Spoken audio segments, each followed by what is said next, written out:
I walked into my luxurious penthouse to find my ex-husband and his mistress comfortably making themselves at home.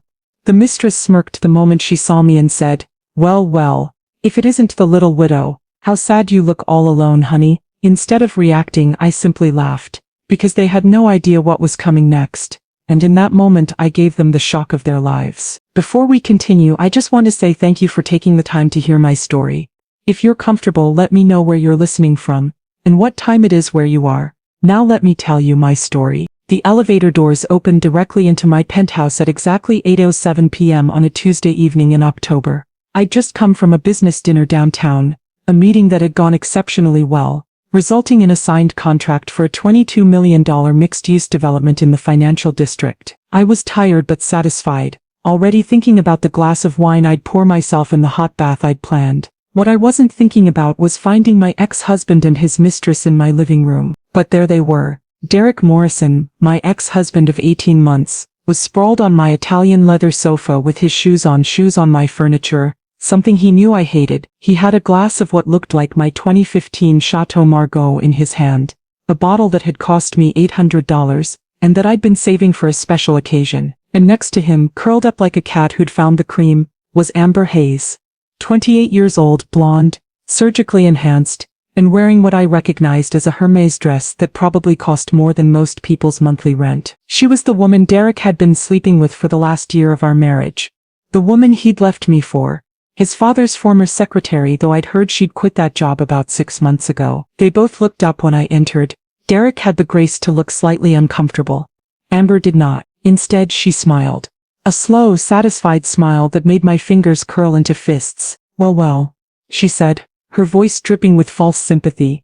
"If it isn't the little widow, how sad you look all alone, honey." I stood there in the entryway of my own home, my briefcase in one hand, my keys in the other, and looked at these two people who had broken into my space, drunk my wine, and were now sitting there as if they had every right to be here. And I laughed. I couldn't help it. The absurdity of it, the sheer audacity, the stupidity, it all hit me at once, and I laughed.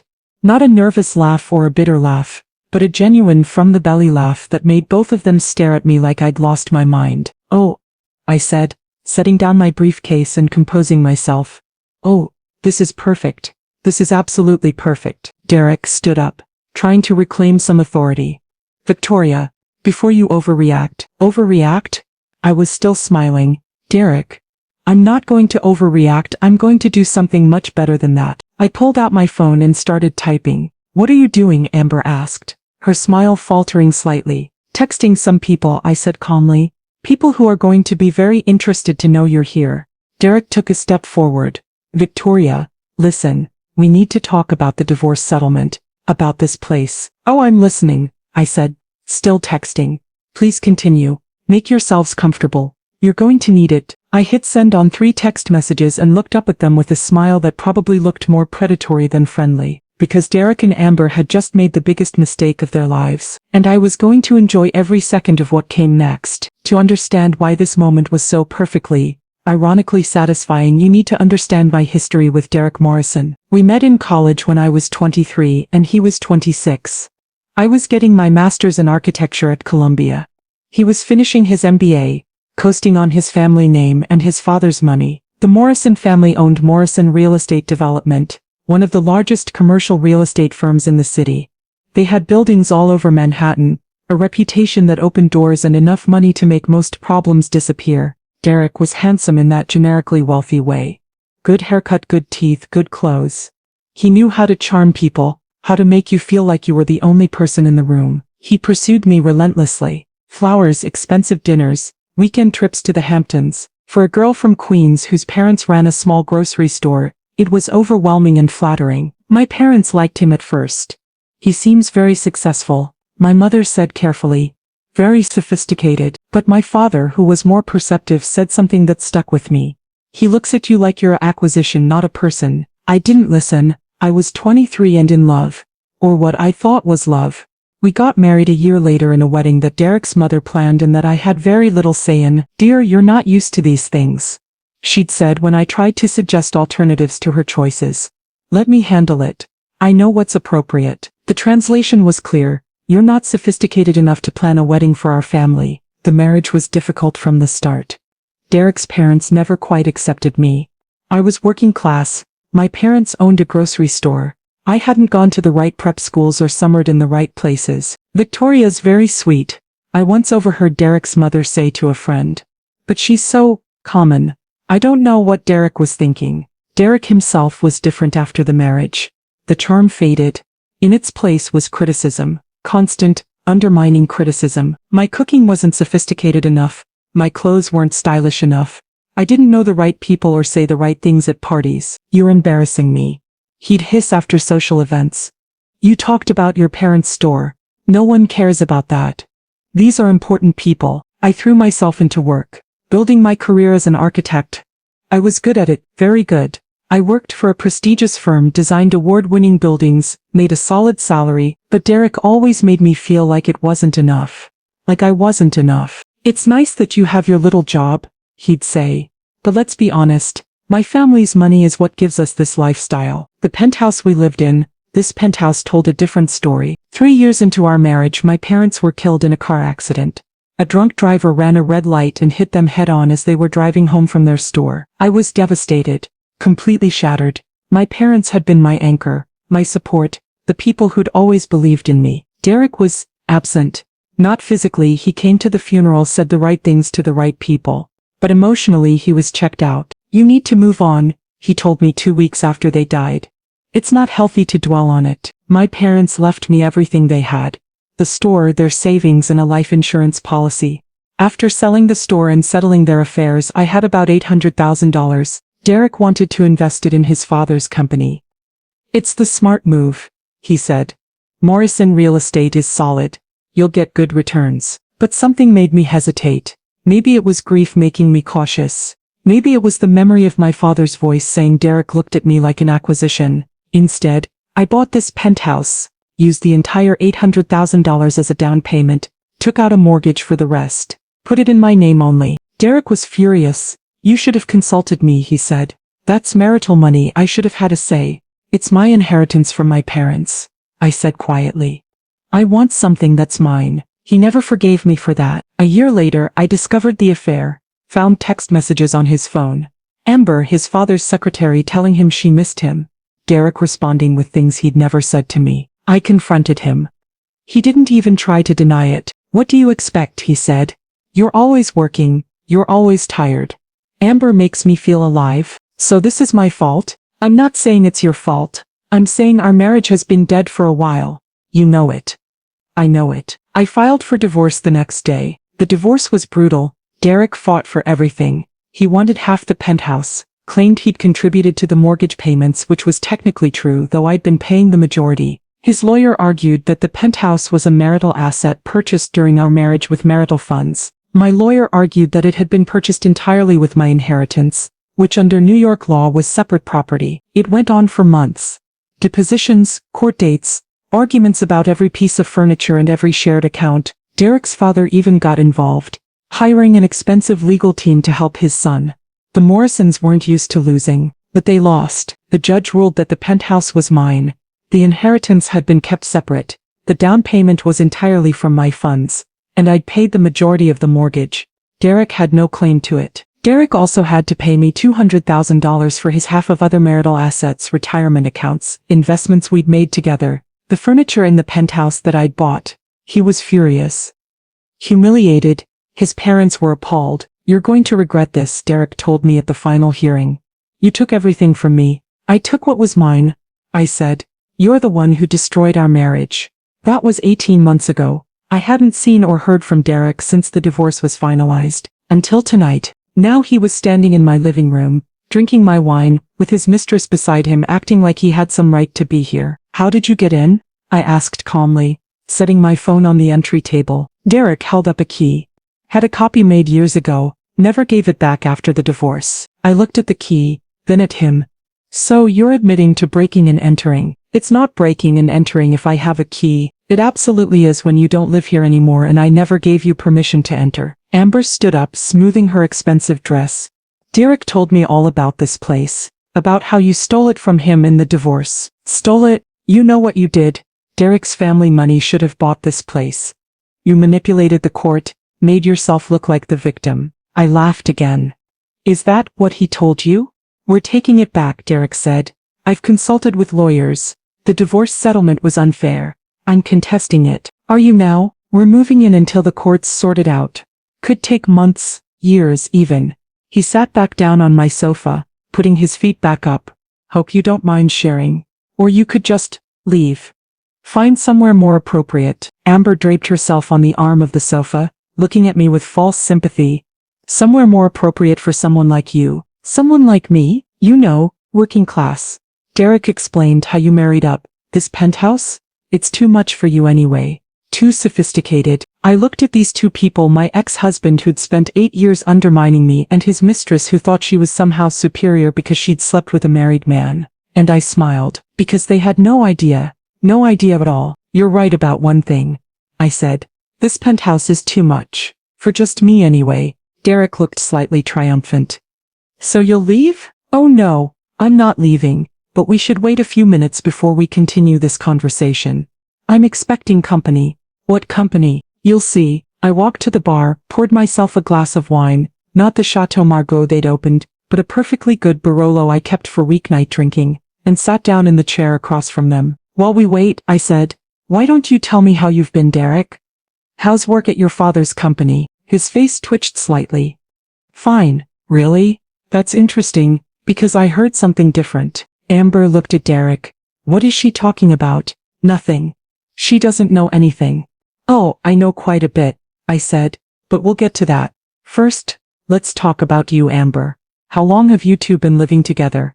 6 months, Amber said, lifting her chin defiantly. We got a beautiful apartment in Tribeca.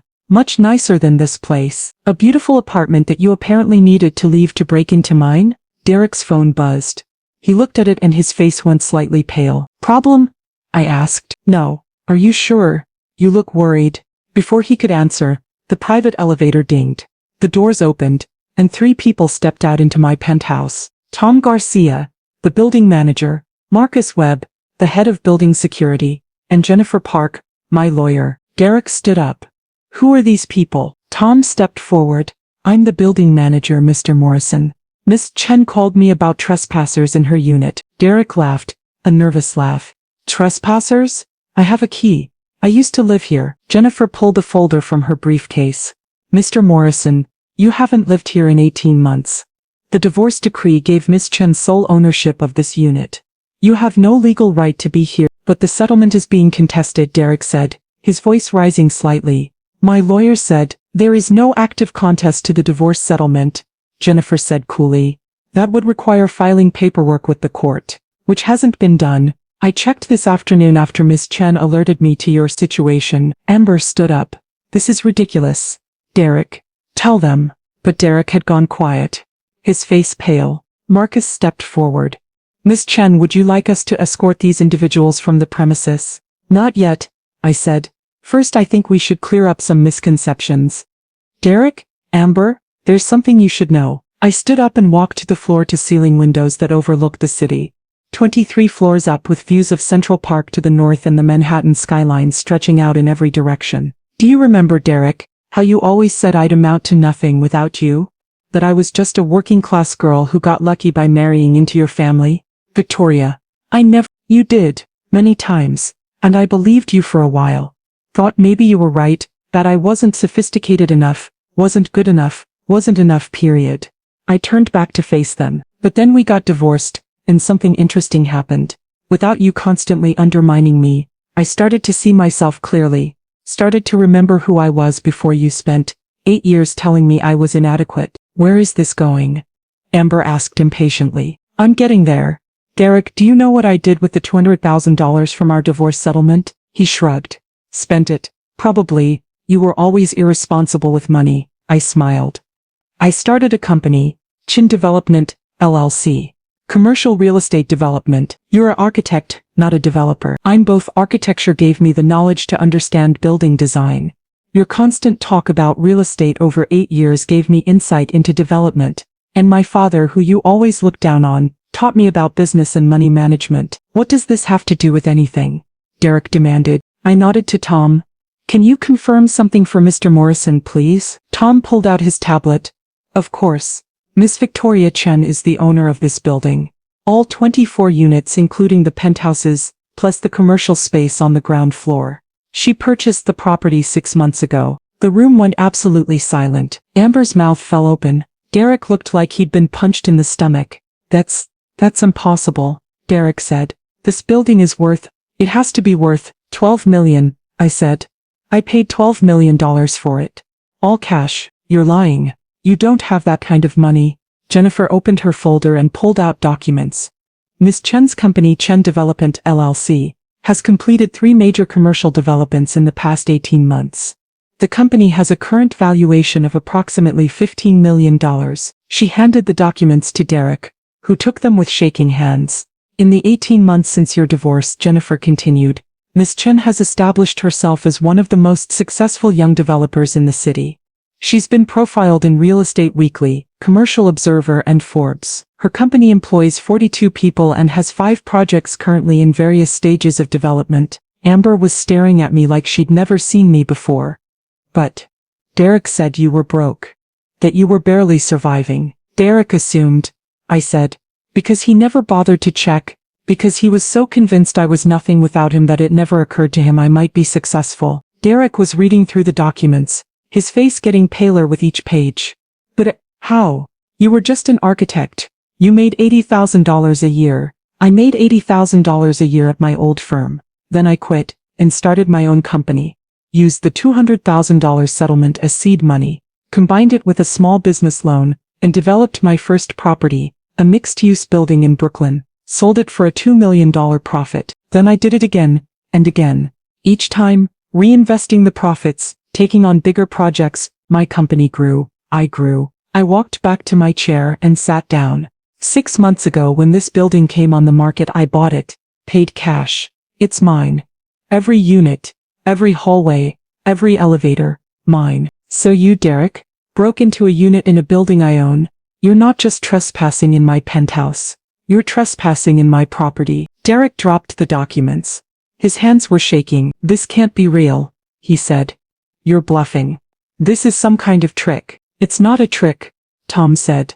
I work for Miss Chen. She's my boss. She owns this building. Marcus added, building security reports to Miss Chen. We have video footage of you and Miss Hayes entering the penthouse at 6:14 p.m. this evening, using an unauthorized key to access the private elevator. Amber was staring at Derek. You told me she was broke. You said we could take this place because she couldn't afford to fight us. I thought, you thought? Amber's voice rose. You told me you'd consulted lawyers. You said the settlement was being contested. You said your family would back us up. They will? Will they? I asked. Have you talked to your father recently, Derek? His face answered for him. Would you like to know what I know? I asked. Because my lawyer has been very thorough. Jennifer pulled out another set of documents. Derek Morrison was terminated from Morrison Real Estate Development 3 months ago. His father discovered he'd been embezzling funds from the company. Approximately $400,000 over a 2-year period. Amber gasped. Derek's face went from pale to red. His father chose not to press criminal charges to avoid family scandal. Jennifer continued, but Mr. Morrison was immediately terminated and cut off from all family financial support. She pulled out more papers. Bank statements show that Mr. Morrison's accounts are currently overdrawn. He has 6 maxed-out credit cards with a combined debt of approximately $75,000. And he received an eviction notice from his apartment in Tribeca 2 weeks ago. Amber stood up. What? Derek couldn't look at her. Amber, I can explain. You told me you got a promotion. You said your father was giving you more responsibility. You said we were moving to a bigger apartment. I was going to fix it. By breaking into your ex-wife's penthouse? I thought she was broke. I thought I could contest the settlement, get the penthouse back, sell it, use the money to pay off my debts. The truth was spilling out now, desperate and ugly. I thought if I could just get this place, everything would be fine.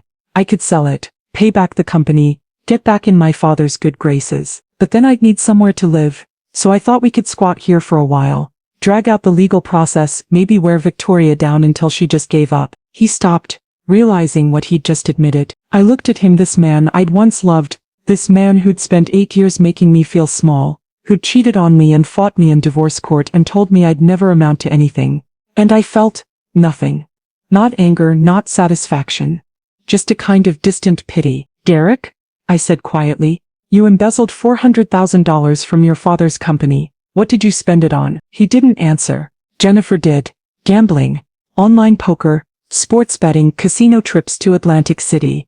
Mr. Morrison has a gambling addiction that he's been hiding for at least 3 years. Amber's face was a mixture of shock and fury.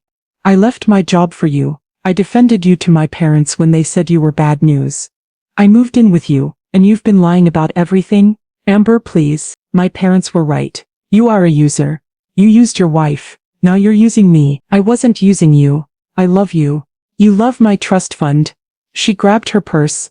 My father told me you asked him about my inheritance, about how much I'd get when my grandmother died. I told him you were just making conversation. But he was right, wasn't he? You were sizing me up, seeing if I was worth the trouble. Derek had no answer. Amber looked at me. I'm sorry for all of this. I thought. He told me you'd stolen from him, that you were vindictive, that you'd ruined his life. He ruined his own life, I said. But thank you. She looked at Derek one more time, her face hard. We're done. Completely done. And when the police ask me about this, I'm telling them everything. About how you planned this. About how you forged a copy of that key. About how you've been lying to me for months. Amber, you can't. Watch me. She headed for the elevator. Marcus stopped her gently. Mom, I need you to stay until the police arrive. The police? I stood up. Yes. Jennifer, I'd like to press charges for breaking and entering, trespassing, and unauthorized entry into private property. Derek lurched to his feet. Victoria, no, please, don't do this. Give me one reason why I shouldn't. Because we were married. Because we meant something to each other. You loved me once, doesn't that count for something? I looked at him for a long moment. You're right, I said. I did love you. Once. When I was younger and didn't know any better. When I thought love meant accepting someone treating you badly. But you spent 8 years making me feel worthless. You criticized everything about me. My background, my family, my work, my worth as a person. You made me believe I was less than you. Then you cheated on me, fought me in divorce court, tried to take my home, and now you break into my property and act like you're entitled to it because we used to be married. So no, Derek. What we had doesn't count for anything anymore. You destroyed it. You don't get to use it as a shield now. I turned to Marcus. Please call the police. No, Derek moved toward me, but Marcus stepped between us. Don't, Marcus said quietly. Don't make this worse. Derek looked around desperately at me, at Jennifer, at Tom, at Amber, who was standing by the elevator with her arms crossed and her face hard. Victoria, please. I'm broke. I have nothing. Where am I supposed to go? That's not my problem, Derek. You made your choices. You embezzled from your father. You gambled away $400,000. You lied to everyone around you. Those are your consequences to face. But I rebuilt my life after you destroyed my self-esteem. After you made me question everything about myself. I took the pieces you left and built something bigger and better than we ever had together. You can do the same, or not. But either way, it's not my responsibility anymore. The police arrived 20 minutes later. 2 officers, both professional and efficient. They took statements from everyone, reviewed the video footage Marcus provided showing Derek and Amber entering the building, using the unauthorized key to access the private elevator, entering my penthouse. That's breaking and entering, one of the officers said. Pretty clear cut. They arrested both Derek and Amber, read them their rights, cuffed them, led them to the elevator. Derek was crying. Victoria, please, don't do this. I'm sorry, I'm so sorry. Amber was angry. This is your fault, Derek. You said this would work. You said she was weak and wouldn't fight back. You said, shut up, Amber. Just shut up. No, I'm telling them everything. How you planned this, how you lied to me, how you... The elevator doors closed on their argument, and then they were gone. After the police left, I sat in my living room with Jennifer, Tom and Marcus. Are you okay, Miss Chen? Tom asked. I took a sip of my wine, my 3rd glass of the evening, and considered the question. Yes, I said. Actually, I'm better than okay. I'm free. Derek will face criminal charges, Jennifer said. Breaking and entering, trespassing, possibly fraud if we can prove he forged that key recently. He's looking at probation at minimum, possibly short jail time. What about Amber? She'll face charges too, but she's cooperating, telling the police everything about how Derek planned this. She'll probably get a lesser sentence. I don't want to be vindictive, I said. I just want them to understand they can't do this. That there are consequences. Jennifer nodded. The criminal charges will accomplish that. You could also file a civil suit to sue for damages, emotional distress, violation of privacy. No. I don't want their money. I don't need revenge beyond what just happened tonight. Marcus stood up. I'll make sure all the locks are changed tomorrow. Not just in this unit. In the entire building. New keys, new codes, new security protocols. Thank you, Marcus. After they left, I stood alone in my penthouse. My penthouse. In my building. I walked to the windows and looked out at the city lights. 8 years ago, I'd been a young woman from Queens, who thought she'd found her fairy tale, a handsome husband, a wealthy family, a life of comfort. Instead, I'd found 8 years of criticism and emotional abuse. A husband who cheated, a divorce that tried to take everything from me. But I'd survived. More than survived. I'd thrived. I'd taken the inheritance from my parents, the settlement from my divorce, and my own skills and determination, and I'd built something real, something mine, not because of Derek or despite Derek, but independent of Derek entirely. He thought I was nothing without him. He'd been so sure of it that he'd broken into my home expecting to find a struggling weak woman he could intimidate. Instead, he'd found someone who owned the building, who ran a multi-million-dollar company, who had rebuilt herself into someone stronger than he'd ever been. I smiled at my reflection in the window. The little widow Amber had called me, sad and alone, but I wasn't sad, and I wasn't really alone. I had my work, my company, my employees, the people I'd helped through my developments. I was free. The next few days were busy. I had locks changed throughout the building, upgraded the security system, installed new protocols requiring all keys to be registered and monitored. Derek's parents called. Victoria, this is Catherine Morrison, Derek's mother said when I answered. Her voice was stiff, formal. We wanted to apologize for Derek's behavior. We had no idea he'd sink so low. Thank you for calling. We also wanted you to know that we're not helping him with legal representation for the criminal charges. He made his choices. We've been enabling him for too long. I appreciate that, Victoria. We also owe you an apology for how we treated you during your marriage. You deserved better from us. I was quiet for a moment. Yes, I did. But thank you for saying so. We're sorry for all of it. We hope you're doing well. I am. Very well. After I hung up, I sat at my desk and thought about Catherine Morrison's words. The apology I'd never expected to receive from the woman who'd spent 8 years looking down on me. It should have felt satisfying. Vindication. Instead, it just felt over. That chapter of my life was finally completely closed. The criminal case moved forward.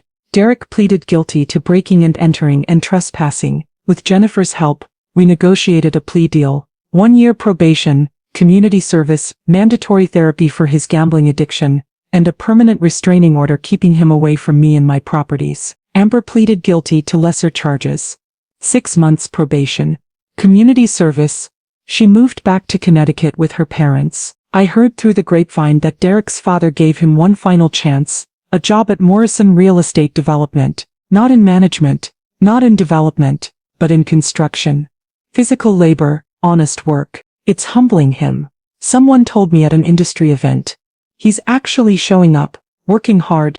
Maybe he's finally learning something. I hoped so. Not for my sake. Derek's redemption or lack thereof had nothing to do with me, but for his sake. Because the life he'd been living was destroying him. 3 months after the break-in, I stood in front of a crowd at the annual Real Estate Women's Conference. I'd been invited to speak about my company's rapid growth. 3 years ago, I told the audience of about 200 women, I was going through a difficult divorce. My ex-husband's family had always made me feel inadequate, like I wasn't sophisticated enough, educated enough, good enough. For a while, I believed them. I let them define my worth. But then I realized something. Their opinion of me said more about them than it did about me. And the only person's opinion that really mattered was my own.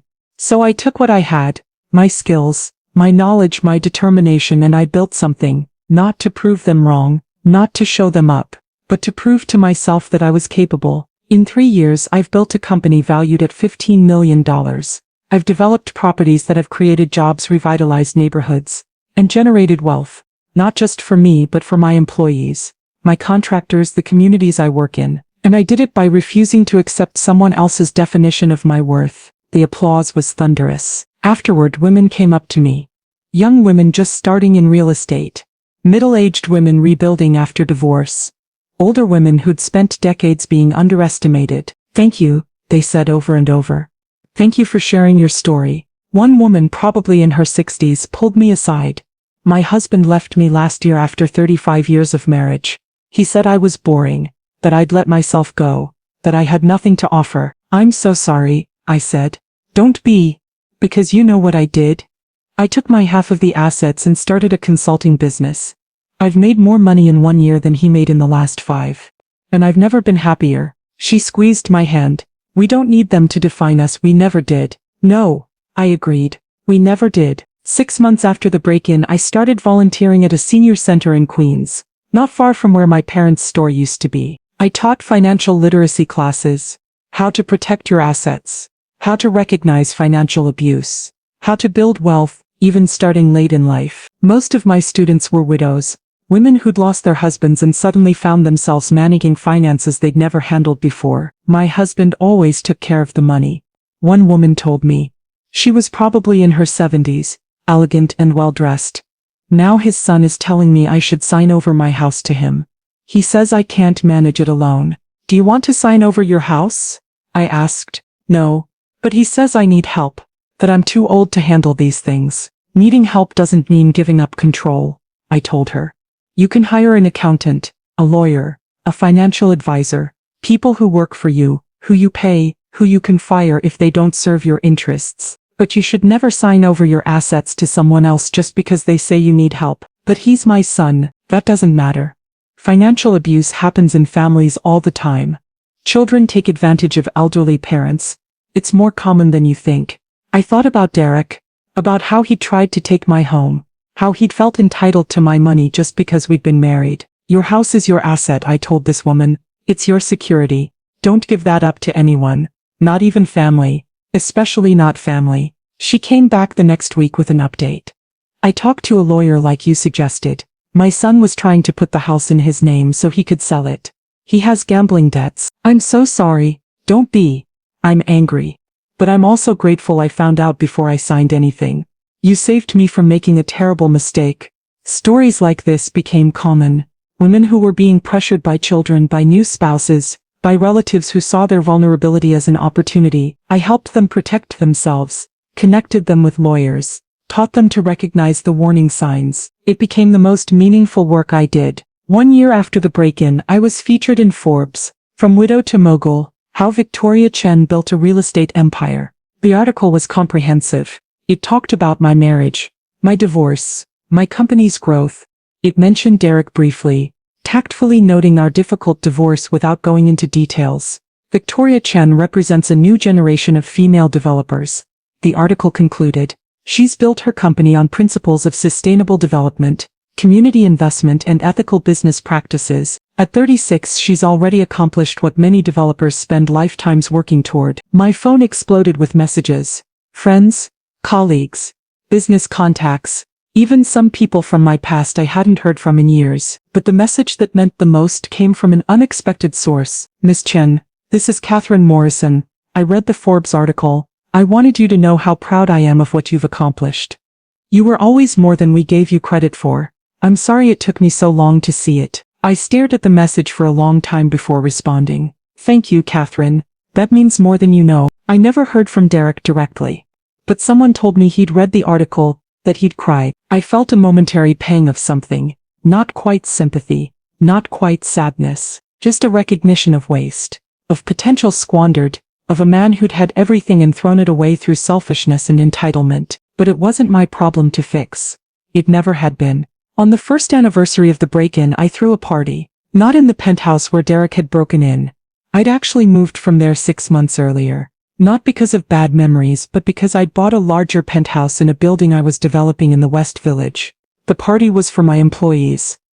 42 people who worked for Chen Development, plus their families. We rented out a rooftop space with views of the Hudson River and catered food from some of the best restaurants in the city. "I wanted to thank you all," I said in my toast.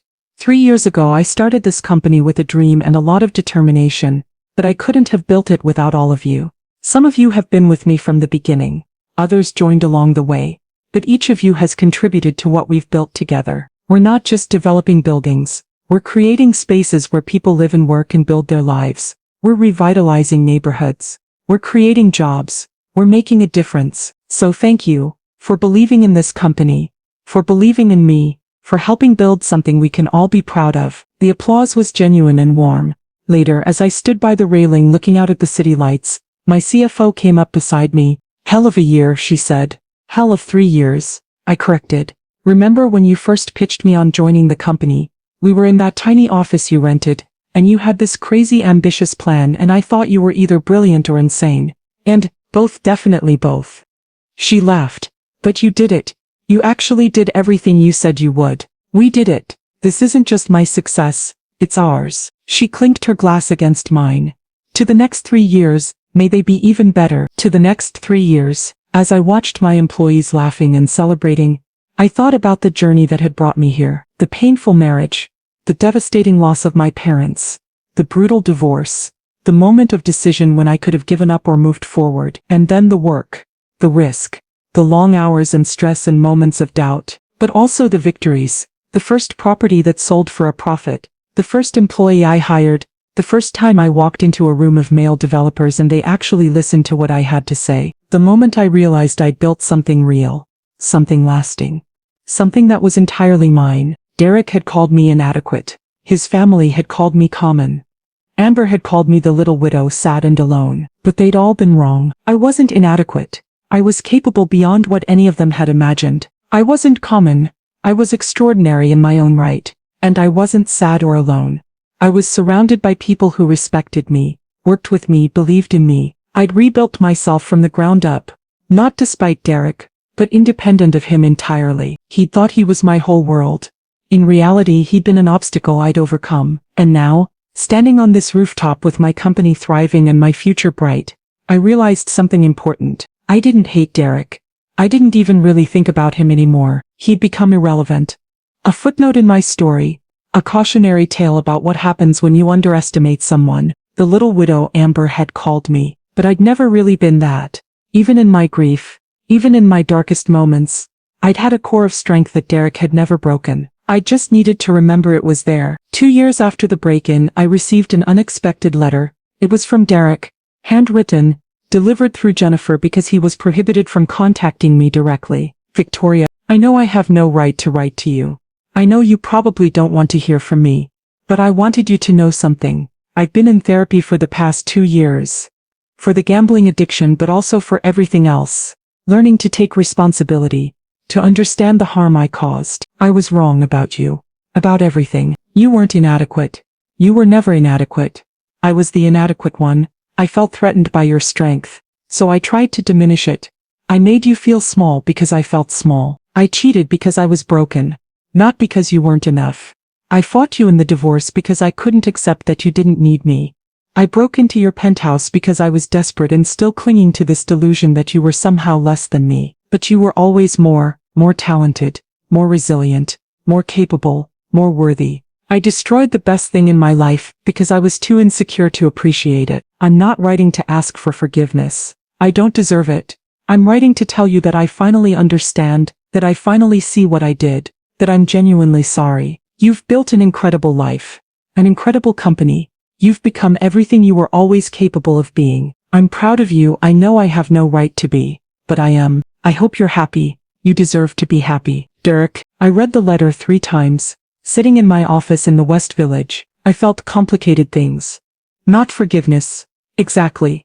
Not reconciliation, but a kind of closure. Derek had finally seen what I'd known all along, that he'd been wrong, that I'd been worthy the whole time. It didn't change what he'd done, didn't excuse the years of emotional abuse, the affair, the divorce battle, the break-in, but it meant that he'd finally done the work to understand himself. To take responsibility. That was more than I'd ever expected from him. I wrote back a short letter, professional and brief. Derek, thank you for your letter. I appreciate your honesty and your willingness to take responsibility. I've moved on with my life. I hope you can do the same. I wish you well. Victoria! I sent it through Jennifer and put it out of my mind, because Derek's journey was his own now. His redemption or lack thereof had nothing to do with me. I had my own journey to focus on. 3 years after the break-in, Chin Development was valued at $30 million. We'd completed 8 major developments. We employed 63 people. We'd been featured in every major real estate publication. I'd been invited to speak at conferences across the country. But the moment that meant the most to me came on a quiet Tuesday afternoon. I was at the senior center teaching my financial literacy class, when an elderly woman raised her hand. "Miss Chen, I wanted to thank you," she said. "My son was pressuring me to sign over my house to him. Said I was too old to manage it. But I remembered what you taught us. I got a lawyer, had him review the documents, and discovered my son was planning to sell my house and keep the money." "I'm so sorry," I said. "Don't be." I confronted him, told him no, and set up a trust to protect my assets.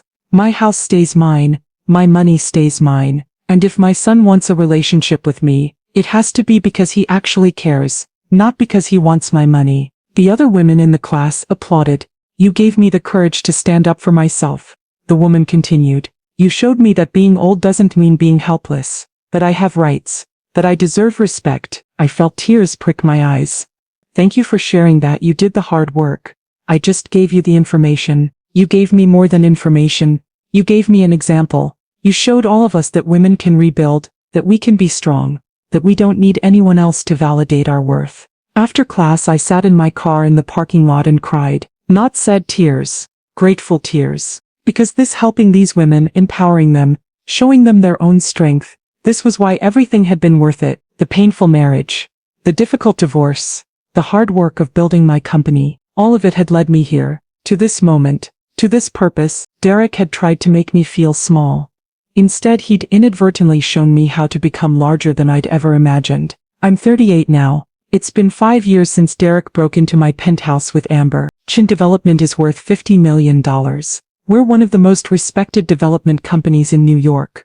We've won awards for sustainable development, community investment, and ethical business practices. I've been named one of Forbes' most powerful women in real estate. I've spoken at conferences around the world. I've mentored dozens of young women trying to break into the industry, but the work I'm most proud of is still at that senior center in Queens. Every Tuesday and Thursday I teach financial literacy. I help elderly women protect themselves from financial abuse. I connect them with resources. I show them their own power. Some of them are widows, like I'd been called. Others are divorced, or never married, or estranged from their families. But all of them are survivors. All of them are stronger than the world has given them credit for, and I get to help them see that strength in themselves. Last week a woman came up to me after class. She was probably in her 80s, elegant and sharp-eyed. "You remind me of myself," she said. "When I was younger, before I let my husband convince me I was helpless." "You're not helpless," I said. "I know that now, thanks to you." She squeezed my hand. "Keep doing this work. Keep showing women they're capable. The world needs more people like you." As I drove home that evening, I thought about her words. The world needs more people like you. 5 years ago, Derek had broken into my penthouse expecting to find a broken woman he could intimidate. A sad little widow who'd crumbled without him. Instead, he'd found someone who'd rebuilt herself stronger than before. And now I got to help other women do the same. That was my legacy. Not the buildings I'd developed or the money I'd made, but the women I'd empowered, the lives I'd changed, the strength I'd helped others discover in themselves. Derek had called me inadequate. His family had called me common. Amber had called me the little widow, sad and alone. But they'd all been wrong. I was Victoria Chen.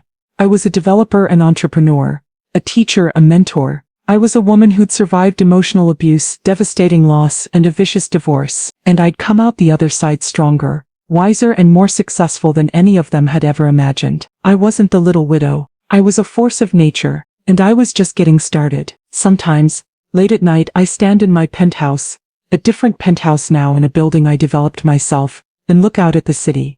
I think about the journey that brought me here, about the girl from Queens who married into wealth and found only pain. About the widow who lost her parents and her marriage in the span of 2 years. About the woman who took her last $200,000 and bet everything on herself. About the moment Derek walked back into my life. So confident in my weakness, so sure I'd be easy to manipulate. And about the look on his face when he realized he'd miscalculated, that the woman he'd spent 8 years undermining had become someone he couldn't begin to touch. That moment, the moment his arrogance shattered against the reality of my success, that moment was worth everything. Not because I wanted him to suffer, but because it proved something I'd needed to prove, that I was always enough, that I was always capable, that his opinion of me had never mattered. The only opinion that mattered was my own. And I knew my worth. I'd always known it. I'd just forgotten for a while. But I remembered now, and I would never forget again. I'm Victoria Chen. I'm 38 years old. I'm a self-made millionaire, a successful developer, a mentor to other women, and I'm proof that the people who try to make you feel small are the ones who are truly inadequate, that the people who underestimate you are setting themselves up for the shock of their lives, and that the best revenge isn't hurting the people who hurt you. It's becoming so successful, so fulfilled, so complete in yourself, that they become irrelevant. Derek broke into my penthouse thinking he'd found an easy target. Instead, he found a woman who owned the building. And that moment, that beautiful, perfect moment, when he realized his mistake, that moment changed everything. Not for him, for me, because it showed me, once and for all, that I'd won. Not by destroying him, but by building something he could never touch. Myself, my company, my life, my worth. And no one, not Derek, not his family, not Amber, not anyone could ever take that away from me again. I am Victoria Chen, and I am unstoppable.